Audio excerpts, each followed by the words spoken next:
naglag-sinasa sa paparan.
Chàng chung bây giờ lâm như đáp tu pha bây nào thủ ba lâm nào báu à.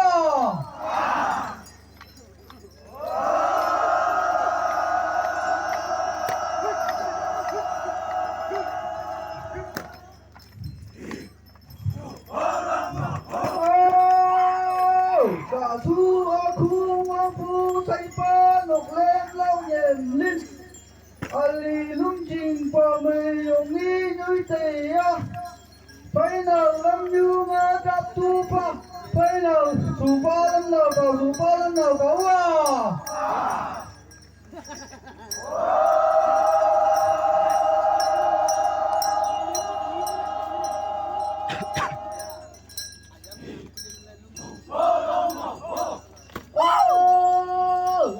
Một kỳ phải tô mà sinh y man ba chân ngàn ngày vắng han lên như tóc công hệ ya chu tô lại pha cao tô pa nhạc phu ngam nắc răn lại pha cao ba ie jiu vây mơ vây tên lý bùng bay cùi mà yam trong nắc lấp lề lại pha cao ta lần tu pha phong tây giải bao nàng ơi.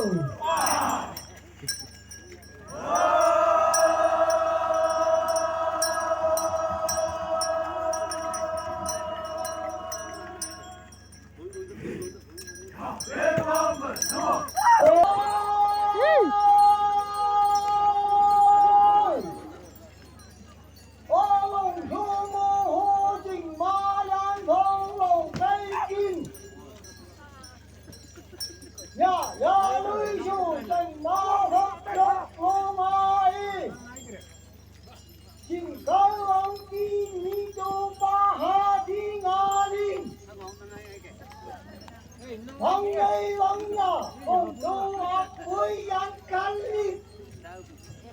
Người sống sinh ra dân thầy nào, sinh ra dân thầy nào quá. Bố mà phải chịu lấy cái bố mà phải không ăn có cái thằng tiếng. Nàng em nghe này suy đi tôi em một bố ấy chẳng thế, đi có đi mua đó thế đâu. Giờ ấy chính mấy năm như ngày cuối, ăn có cái thằng tiếng. Kulit mazan pa kaya din na kiting na. Kaya ting ito boye nangin. Di kulit kaya di ko.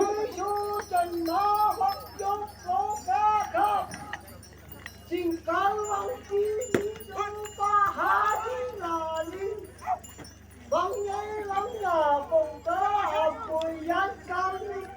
Người sống sinh ra trên thân nào, sinh ra trên thân nào quá.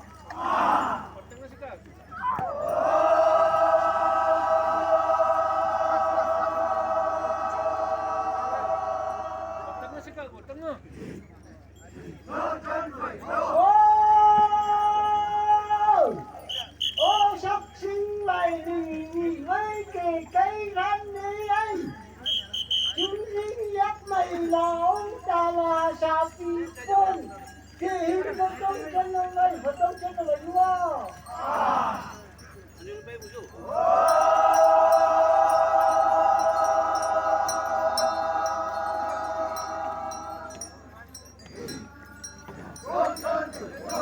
Con biết lên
야.